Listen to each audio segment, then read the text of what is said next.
ഇതിനെക്കുറിച്ച് രണ്ടു വാക്ക് പറ. ഇതിനെക്കുറിച്ചാ പ്രിയപ്പെട്ടവരെ, ഇത് വളരെ നല്ലൊരു ഇതാണ്. ഇതിനു വേണ്ടി എന്റെ എല്ലാ ഇതും ഞാൻ നൽകും. പിന്നെ എന്റെ മാത്രം ഒരു ഇത് കൊണ്ട് പറ്റില്ലല്ലോ. നിങ്ങളുടെ ഓരോരുത്തരുടെയും ഒരു ഇതുണ്ടെങ്കിൽ ഇത് കുറച്ച് കൂടുന്നുണ്ട്. പിന്നെ ഇതിനെ കുറിച്ച് പറയാൻ വായനശാലയെ പറ്റി പറ. അത് പറ. തത്തമ്മ എന്ന തൂലിക നാമത്തിൽ അറിയപ്പെടുന്ന കരയിലെ ബാലകവി കൂടിയായ ശ്രീ കൊച്ചുകൃഷ്ണൻ എന്നെ കുറിച്ച് പറഞ്ഞത് കേട്ടപ്പോൾ കുറച്ച് ദിവസങ്ങൾക്ക് മുമ്പ് എന്റെ കച്ചവട സംബന്ധമായ തിരക്കുകൾക്കിടയിൽ ഒരു പോലീസ് സൂപ്രണ്ടിനെ പരിചയപ്പെട്ടതാണ് എനിക്കിപ്പോൾ ഓർമ്മ വരുന്നത്. അദ്ദേഹം എന്നോട് ചോദിച്ചു, എന്താണ് ഈ ചന്ദ്രൻപിള്ളയുടെ വിജയരഹസ്യമെന്ന്. ഞാൻ പറഞ്ഞു, ഞാൻ ഒരിക്കലും മറ്റുള്ളവരുടെ സൗഭാഗ്യങ്ങൾ തട്ടിയെടുക്കാൻ ശ്രമിച്ചിട്ടില്ല. അത് കേട്ടുടനെ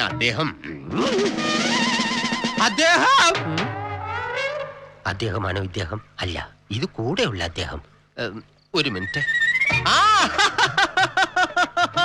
സാരെന്താ ഇവിടെ? വരുന്ന വിവരത്തിന് കത്തിട്ടിരുന്നെങ്കിൽ ഞാൻ അപ്പോഴേ മുങ്ങിയനല്ലോ. അല്ല, കടവത്ത് വന്ന് കാത്തു നിന്നേനെ. അതെ, ഇത് നമ്മുടെ അടുത്ത കക്ഷിയാ. ഞങ്ങൾ തമ്മിൽ കാരിരുമ്പ് കൊണ്ടുള്ള ബന്ധമാ.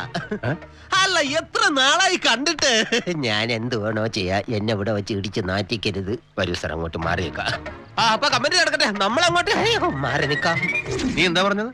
നമ്മൾ തമ്മിൽ കാരിരുമ്പ് കൊണ്ടുള്ള ബന്ധമാണ്. കാരിരുമ്പ് കൊണ്ടുള്ള വിലങ്ങ് വെച്ചല്ലേ സാറിനെ ബന്ധിക്കുന്നത്. അതാ ഞാൻ അങ്ങനെ പറഞ്ഞത്. ചന്ദ്രൻപിള്ള, എന്തോടോ വക്കച്ച? പടിഞ്ഞാറേ പറമ്പില് കള്ളന്മാരുടെ ശല്യം കൂടി വരിക. ഒറ്റ തേങ്ങ കിട്ടുന്നില്ല. ചന്ദ്രൻപിള്ള വിചാരിച്ചാൽ ഇതിനൊരു പരിഹാരം ഉണ്ടാവും. ശരി, ഞാൻ ഇന്ന് തന്നെ DSP വിളിച്ച് പറയാം. വക്കച്ചൻ ചെല്ല. ഓ, ആയിക്കോട്ടെ. ഭാര്യയ്ക്കും മകൻ ഫെഡറിക്കിനും സുഖമല്ലേ വക്കച്ച? നീ എന്തിനാ കിടന്ന് മോങ്ങുന്നത്? കണ്ടില്ലേ എന്റെ പൊന്നു സാറേ, ഞാനൊരു കള്ളനെന്നെങ്ങാനും ഈ കരക്കാരറിഞ്ഞ അവരെന്നെ തൊണ്ട് തല്ലുന്നത് പോലെ തല്ലും. സാർ എന്നെ ഇവിടെ വെച്ച് അറസ്റ്റ് ചെയ്തോണ്ട് പോയാൽ പിന്നെ എനിക്ക് ഈ നാട്ടിലേ നിൽക്കാൻ പറ്റില്ല. ഞാൻ നിന്നെ അറസ്റ്റ് ചെയ്യാനൊന്നും വന്നതല്ല. അല്ലേ? പിന്നെ വഴിക്ക് വെച്ച് അമ്മുവിനെ പരിചയപ്പെട്ടു, അവിടെ നിന്നായത്. ഞാനിപ്പോ ഈ പോലീസ് പണിയൊക്കെ നിർത്തി. അത് മനസ്സിലായി. SP സാറിന്റെ മോള് സാറിനെ പ്രേമിക്കുന്ന കാര്യം SP സാർ അറിഞ്ഞപ്പോ സാർ അവിടുന്ന് മുങ്ങി അല്ലേ? SP സാറിന്റെ മോള് എന്നെ? ആ പെണ്ണ് സാറിന് എഴുതിയ പ്രേമലേഖനം കാണിച്ചിട്ടല്ലേ ഞാൻ അവിടുന്ന് തടിയൂരിയത്. ഓ, അതിനിടയിൽ അങ്ങനെ ഒരു സംഭവം ഉണ്ടായി.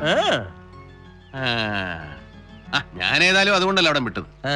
ഞാനിവിടെ എന്തെങ്കിലും കച്ചവടം ചെയ്ത് ജീവിക്കാനാ വന്നത്. ഈ കരയില? എന്താ ഈ കരയിൽ കച്ചവടം ചെയ്യാനേ കൊള്ളില്ല സാറേ. അതെന്താ കൊള്ളാത്ത? ഈ കരയിൽ ആകെ കൂടിയുള്ളത് കയറാ. സാറിന് പറ്റിയ കച്ചവടം അല്ല കയറ. ഞാൻ ഇവിടെ നിന്ന് കഴിഞ്ഞാൽ ഏത് നിമിഷവും നിന്റെ കള്ളക്കളി വിളിച്ചെത്താവുന്നുള്ള പേടി നിനക്കുണ്ട്. അതെ, എങ്ങനെ മനസ്സിലായി? അല്ല, അതുകൊണ്ടല്ല സാറ്.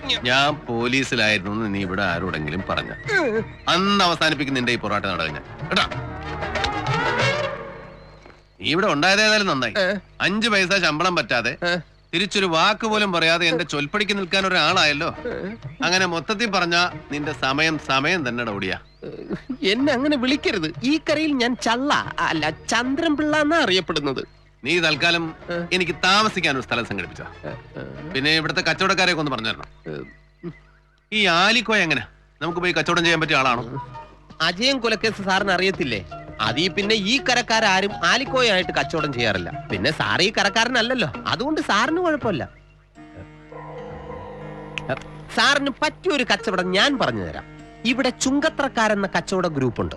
സാറ് ചുങ്കത്രയെന്ന് കയറെടുത്ത് ആലിക്കോയക്ക് മറിച്ച് വെക്കണം. നല്ല ലാഭം കിട്ടുന്ന ബിസിനസ് അല്ലേ? ഈ ചുങ്കത്രക്കാരെങ്ങനാ? കച്ചവടത്തിലൊരു പറ്റിപ്പോ മായമോ ഇല്ലാത്ത നല്ല കീർത്തിയം കക്ഷികളാ.